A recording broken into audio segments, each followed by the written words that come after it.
In February 1945, a rescue team found a B-29 Superfortress crashed in the Alaskan wilderness. The engines were still warm, the crew was frozen solid, and the flight log showed they'd been dead for 3 days before the plane went down. The call came through at 0400 hours, a faint distress signal picked up by the radar station at Ladd Field. A B-29 on a routine supply run from California to Alaska had gone silent over the Yukon Territory. Standard procedure: send out a search team at first light.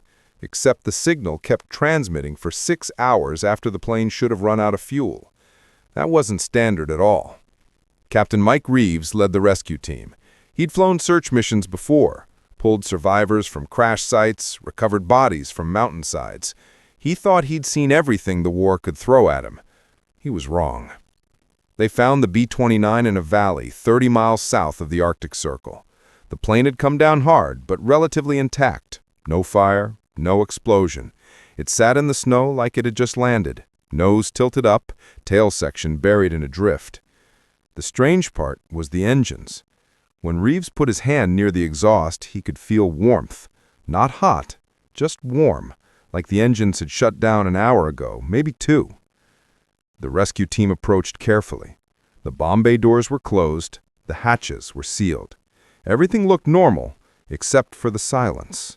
No movement, no crew waving from the cockpit, just the wind howling across the fuselage and the creak of metal contracting in the cold. Reeves climbed up to the forward hatch. It was frozen shut. He signaled for the pry bar. 2 men worked the hatch until it finally gave way with a crack that echoed across the valley. Reeves pulled himself inside. The air that hit him was colder than the outside. Impossibly cold. The kind of cold that shouldn't exist in a sealed aircraft. The cockpit crew was still at their stations. Pilot, co-pilot, flight engineer, all frozen in place. Their skin was gray-blue. Ice crystals covered their flight suits. Their eyes were open, staring straight ahead through the windscreen. Reeves had seen dead men before. These were different. They didn't look surprised. They didn't look scared. They looked like they were still flying. He moved through the aircraft. The navigator was slumped over his charts. The radio operator sat with his hand still on the transmitter. In the rear section, the gunners were frozen in their turrets, fingers locked around the gun controls. 10 men total, all dead, all frozen, and all of them looked like they died without ever knowing it was happening. The medic on Reeves' team checked the bodies. No wounds, no signs of trauma. He pressed a thermometer against the pilot's neck. -40 degrees. The plane's interior temperature matched the outside air. But that didn't make sense. The engines were warm. The plane had been flying recently. Bodies don't freeze solid in an hour. Reeves found the flight log clipped to the navigator's station. The last entry was dated 3 days ago, February 12th. Today was February 15th. The handwriting was steady, routine. They'd logged their position, their heading, their fuel levels, everything normal. Then the entries just stopped. No emergency notes, no distress calls logged. Just blank pages. But the distress signal had come through that morning. Someone had sent it. Someone had kept the plane flying for 3 days after the crew died. Reeves looked at the control panel. The autopilot was engaged. That explained how the plane stayed airborne. But it didn't explain the rest. It didn't explain why the crew froze. It didn't explain the warm engines. And it sure as hell didn't explain what he found next. In the bomb bay, there was cargo. Supply crates marked for Nome, Alaska. Medical supplies, food, standard stuff. But one crate was open. Inside, wrapped in canvas, was something that didn't belong on a supply run. A metal cylinder about 3 feet long, with German markings stamped on the side. Reeves had seen those markings before in intelligence briefings. Nazi experimental weapons, technology the Germans were developing before the Reich fell, technology that wasn't supposed to exist anymore. He ordered everyone out of the plane, now. His team didn't argue. They'd all seen the cylinder. They all knew what it meant. This wasn't a supply run. This was a classified mission. The kind where crews don't get told what they're carrying. The kind where men disappear and families get letters saying it was an accident. As they backed away from the B-29, Reeves noticed something else. Footprints in the snow leading away from the aircraft. Fresh prints, made within the last few hours.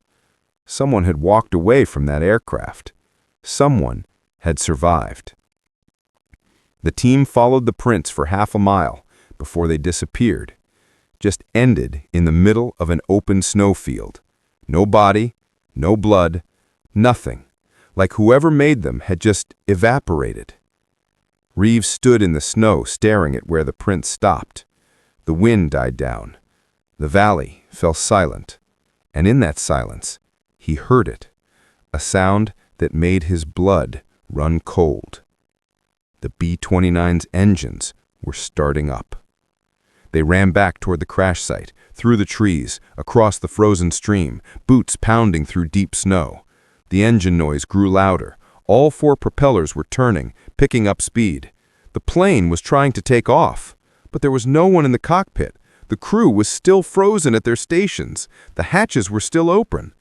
Reeves reached the plane just as the engines hit full throttle. The B-29 lurched forward, tail lifting, nose coming down. He grabbed the hatch and pulled himself inside, shouting for the others to stay back. The cockpit was empty. The controls were moving on their own, stick pushing forward, throttles at maximum. And on the radio, a voice was transmitting. A voice he recognized. It was the pilot, the frozen pilot. His lips weren't moving. His lungs held no air, but his voice came through the headset, clear as day, repeating the same message over and over. Don't touch the cargo. Don't touch the cargo. Turn back. Turn back now. The plane was moving faster, 20 yards, 30, the landing gear digging through snow. Reeves grabbed the control stick and pulled it hard, cutting power to the engines.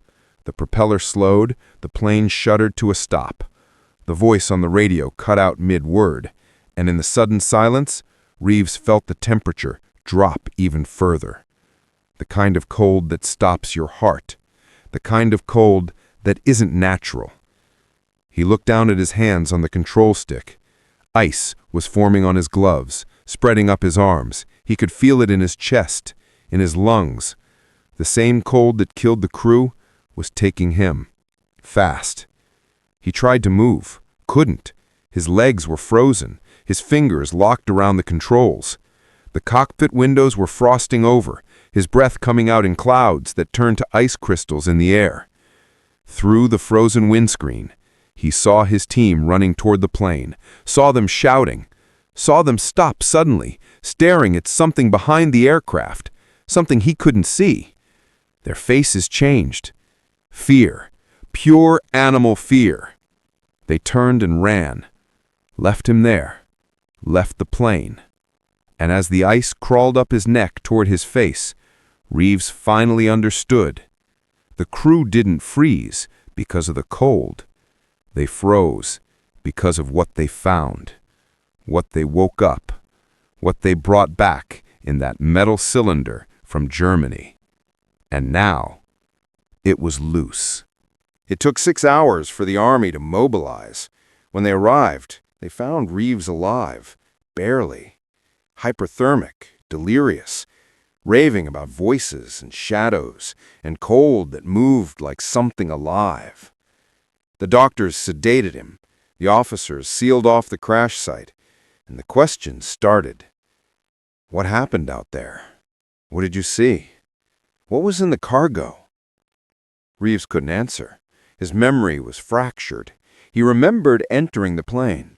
He remembered the controls moving. He remembered the cold, but everything after that was blank, like someone had reached into his mind and erased the last hour. The only thing he remembered clearly was the feeling, the absolute certainty that whatever killed that crew was still on the plane, waiting. The Army sent in a second team, specialists, men with hazmat suits and Geiger counters and equipment Reeves didn't recognize. They spent 2 days examining the B-29. They removed the metal cylinder from the bomb bay, carefully, like they were defusing a bomb. They wouldn't tell Reeves what it contained, wouldn't tell him where it came from. All they said was that the mission had been classified.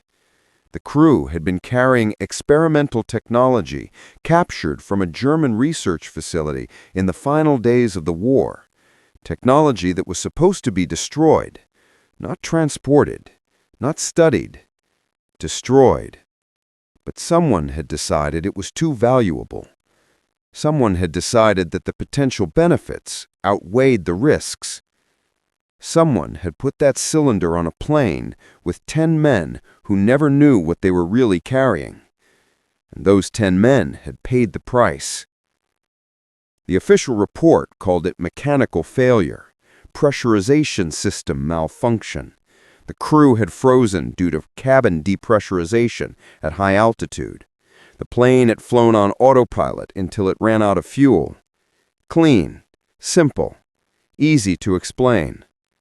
Reeves read the report and threw it across the room. He'd been inside that plane. He'd felt what was in there. Mechanical failure didn't make the controls move on their own. Didn't make dead men transmit radio messages. Didn't make your team run in terror from something they wouldn't talk about. He went back to the crash site 3 weeks later, against orders. The B-29 was gone. The Army had airlifted the entire wreckage out under cover of night.